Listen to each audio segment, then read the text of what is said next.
Going on. So one of the cats, one of my readers, one that follows me, Ted Cox. Much shout out to Ted Cox for asking me my thoughts about Sean McDermott, the Buffalo Bills head coach who got a contract extension to 2027 because the news came out early today and I wasn't prepared for it. I didn't think they were going to put him on the hot seat, but I was a little surprised they did the extension like this.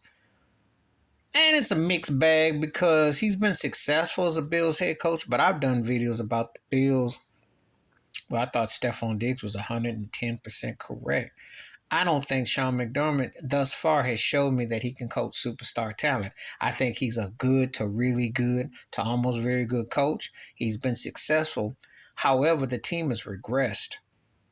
They've not addressed the running game. They've played hero ball with Josh Allen, and they haven't given Diggs another option as another weapon on receiving core. They've utilized some of the tight end, but they haven't brought that to fruition. And on the defensive side, why he let Leslie Frazier go, I don't understand it. Secondary is getting old and got ate up. And Von Miller was a great addition, but they weren't hitting nothing. Gaps were getting attacked. They're allowing the passing. It's just like all through the middle. They just getting, just games I've observed.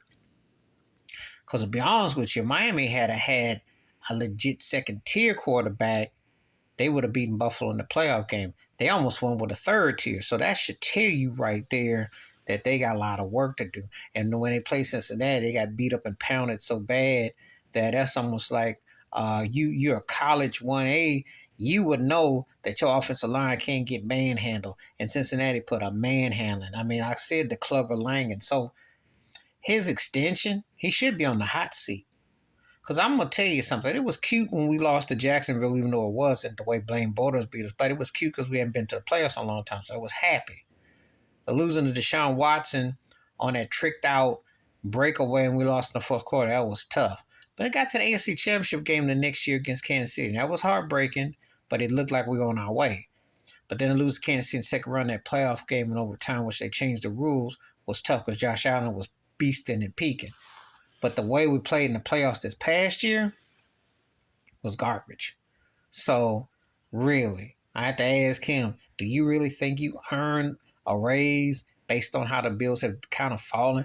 And I still think they're one of the 3 or 4 best teams in the AFC just on talent alone. However, I just don't think he's the man for the job of coaching superstar talent. And there is a difference between coaching as a coach and coaching superstars. Josh Allen is one of the best quarterbacks. Stephon Diggs is one of the best wideouts. When you have top-tier players, you got to bring it, because if you don't bring it, somebody's going to come along. Ask Doug Collins how that turned out with Phil Jackson. Ask, I can't think of Buck Showalter how it felt when Joe Torre came to the Yankees and won all them 4 rings. And Buck Showalter with the Arizona Diamondbacks, and Bob Brenly came and won a ring. Because Buck Showalter is a good example, and Doug Collins is too. They each got 11 rings combined, that somebody else come behind them and scoop up their jewelry because they couldn't finish it up. And sometimes you just ain't cut out, because coaching superstars is not like just being a regular coach. There are teams and in sports where you're a head coach and you can sit on that gig and wear that 3-piece, wear that suit for 5-6 years, nobody cares. But when you coaching up top tier talent and you underachieve, it's just a badge of honor that you'll get jobs, but you won't get respect because people know you can't finish the deal. And thus far, to me, Sean McDermott should be on the hot seat. I don't think he can finish the deal.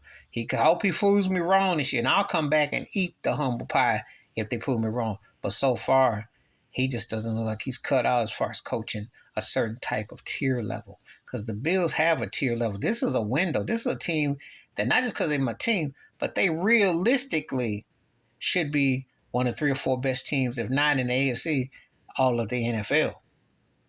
That's a fact. When you got that kind of quarterback, that receiver, and you got a Von Miller, and you got a couple pieces, you should be a contender. The Vegas keeps putting you in the last 2-3 years.